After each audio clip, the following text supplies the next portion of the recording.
on 12th Street, across the street from Harmon Stadium, probably older than Harmon Stadium. That particular subdivision was platted in 1909. Stadium was set up 1925 with William Harmon with his foundation money, and in 1936 the block buildings were built. Nighttime shot. This is what got me started on my little thing. I walked out the door. There were some police, 3 police cars across at my neighbor's house on the corner. Of course, I'm wondering what the hubbub is and what it was. People had parked on his grass, and he wanted them off his grass. He spent 3 years trying to put it together. This year it's finally coming out, and they got on this grass. Then I noticed that in my front door, there was a car over here that was parked facing east. This car's facing east, that car's facing east. I had 13 cars on this particular side of the street with 11 of them facing east. Facing the wrong way. They're all facing into oncoming traffic. This is, the stadium is down this direction, Okmulgee Street's down this direction. Of course, when the event was over, we kind of watched the circus go on. And sure enough, these people tried to pull out into oncoming traffic. Now, I don't remember when I measured the distance between this vehicle here or this vehicle or this one here, but there was only 15 feet. That's barely enough for one lane. I went to Rick Miller and asked him, I said, is that enough for a fire truck to get through there? And he said, no, not really. I went to Joe Prentice, I said, is that okay? And he said, no, not really. That's not good enough. And sure enough, when the thing was over, it was like 2 bulls in a cow pasture. You got cars coming towards Muskogee, you got a car headed towards Wood Drive, and they're facing each other. And the one going to Muskogee won only because there were more headlights behind him. So the guy backed up down to Delaware with people screaming all around him. This is a 15-foot wide space, and I'm sitting there, please, no accident, no accident. He finally got down to Delaware, and he turned around and he went on his way.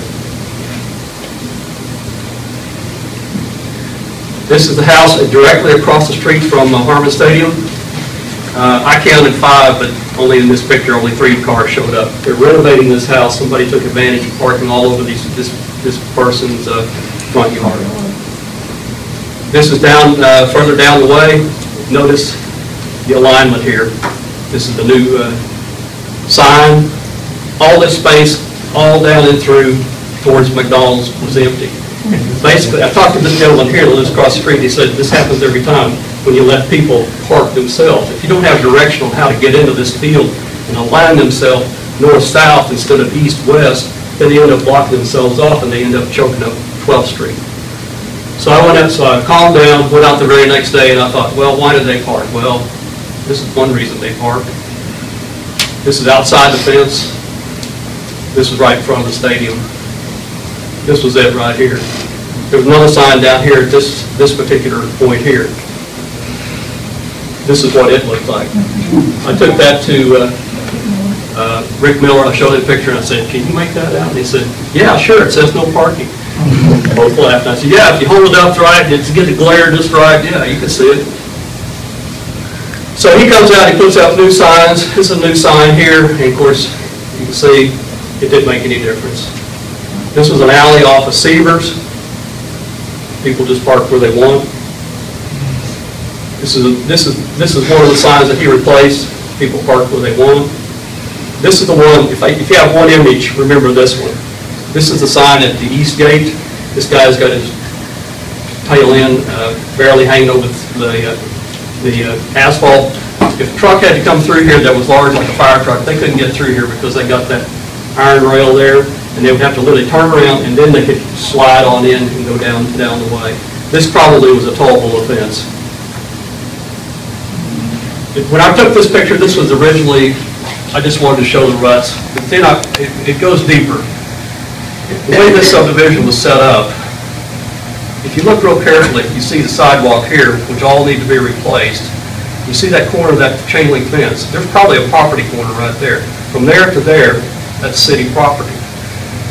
The city requires the homeowners to keep that mowed and make it look pretty and keep it beautiful and all this stuff. And people who park have the right to park here. So there's an endless battle going on over this piece of no man's land. It's like the Israelis and And the Palace Stadium is fighting over the homeland. It's not really no man's land. You in fact own it. It's just a city roadway easement. Correct. Which means that they could build it for a roadway. It doesn't necessarily mean that people can park there. Well, but this is what in fact happens. I'm just telling you, it's not no man's land. Okay, it's not no man's land, correct. But my point was, it's guaranteed endless conflict, and it's been going on for the last 80 years. Again, on this particular event day, east-west parking, plenty of parking in the back, no direction, any direction.